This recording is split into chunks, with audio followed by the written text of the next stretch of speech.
Hey, this is Notser, and this is just a quick overview of commander skills in World of Warships Open Beta. So, Expert Loader. Battleships, nothing else. Don't get it on cruiser, don't get it on destroyer, don't get it on carrier. Basic firing training. This is good for cruisers to make their AA more effective. Same with battleships. And I like it on my destroyers for the low caliber, faster rate of fire. So it's pretty good one-pointer. So, basic survivability. Great for battleships, great for cruisers, okay for carriers, and irrelevant for a destroyer because damage control is always up, or nearly always up on a destroyer, and you'll just use that. Situational awareness. Mandatory on a destroyer. Very good on a cruiser. Not really relevant on a battleship because you know you're spotted. When you enter the map, basically, it's just so easy to see you when you fire your guns. You're so big. But definitely required on a destroyer. And carrier, maybe. No, not really. Expert rear gunner, clearly only relevant for a carrier and only relevant for bombers. So if you're trying to run like an anti-aircraft build, there's no reason to have this point spent as a carrier. Tier 2, aiming expert, really required for a battleship, required for a cruiser, and required for US destroyers. And I take it in my Japanese destroyers because they have a really slow turret rotation also, and I just like having both guns and torpedoes available for me whenever I'm dealing with the enemy. Clearly, carriers would never take this. Torpedo armament expertise. This allows your torpedoes in both your cruiser, Japanese cruisers, destroyers, and your carriers to rearm faster so you can use them more often. Mandatory Japanese destroyer. I like it in my US destroyer for the same reason that I gave for the guns. I wouldn't touch this on Japanese cruisers because when you use your torpedoes, it's really as a surprise, or the enemy has just moved in and you have the chance to use it. Otherwise, you're never waiting on your cooldown, or very rarely as a Japanese cruiser. And this is the best tier 2 for a carrier. You want to take it. So you can use your torpedo bombers and be more annoying. Fire prevention. I love it on my battleship. I love it on my cruiser. I don't need it on my destroyer. And I would rather use my 2 points for my carrier on faster rearm for torpedoes. But battleship and cruisers, huge difference. I love this tier 2 for those classes.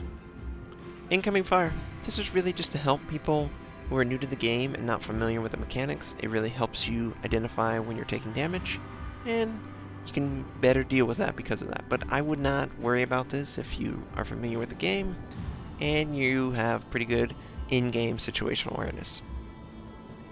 High alert, damage control, mandatory battleship. I think it's mandatory for cruisers. Don't touch it on a destroyer. Cooldown's already very low. And I don't really like it on a carrier either.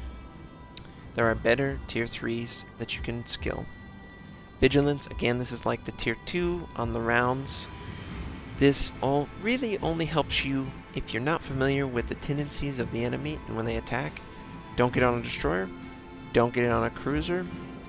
I wouldn't get it on a carrier. I might get it on a battleship, especially the slow US battleships. But I can really read the enemy a lot because I love to drop torpedoes too, so that's what I generally do. I've learned the game and I'm comfortable dealing with it on my own. Dogfighting expert. Clearly only for carriers, and clearly it's mandatory because you cannot fight effectively higher tier fighter squadrons against your lower tier.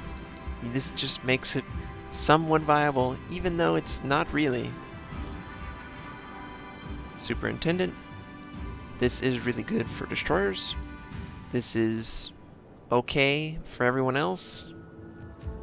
I don't think this is the best tier 3 for any other class other than destroyers, so I wouldn't get it in anything other than my destroyer. Demolition Expert. This is good for destroyers. This is good for probably US cruisers, but I wouldn't touch it in a battleship. Carriers don't have guns. And yeah, but is it better than advanced firing training as a cruiser? No. That will allow you to survive way more and give you way more team benefit. So this is the first thing I'd get on my cruisers, and probably my battleships too, because you take a lot of attention from the enemy carriers. So fighting the squadrons and killing them, better chance for you to survive. Last Stand. Don't really need this on a battleship or a carrier. Only class you could really say you need it is a destroyer, because your propulsion and your steering get knocked out constantly, and this will just make it less destructive to you.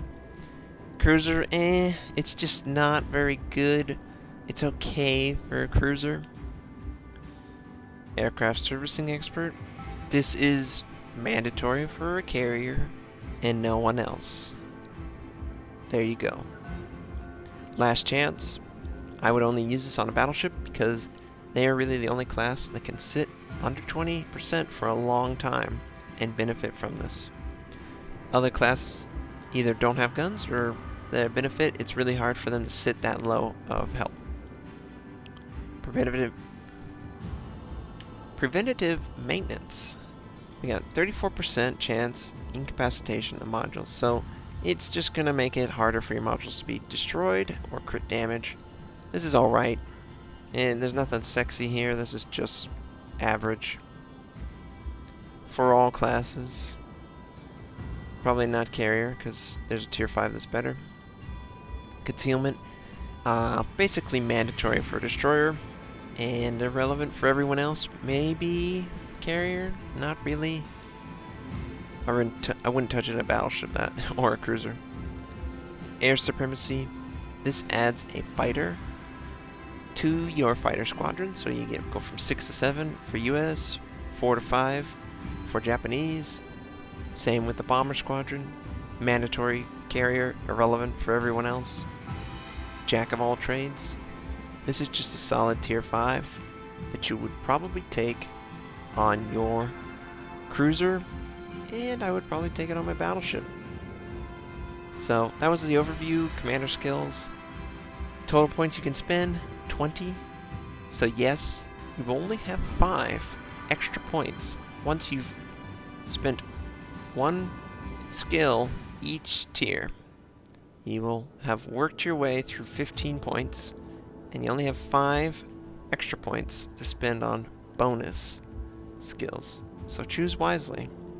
I hope you guys enjoyed this little overview. I hope it went quick. I apologize for having the old one. I hope this helps you guys learn. Maybe it pushes you in a direction that will help you out on the battlefield.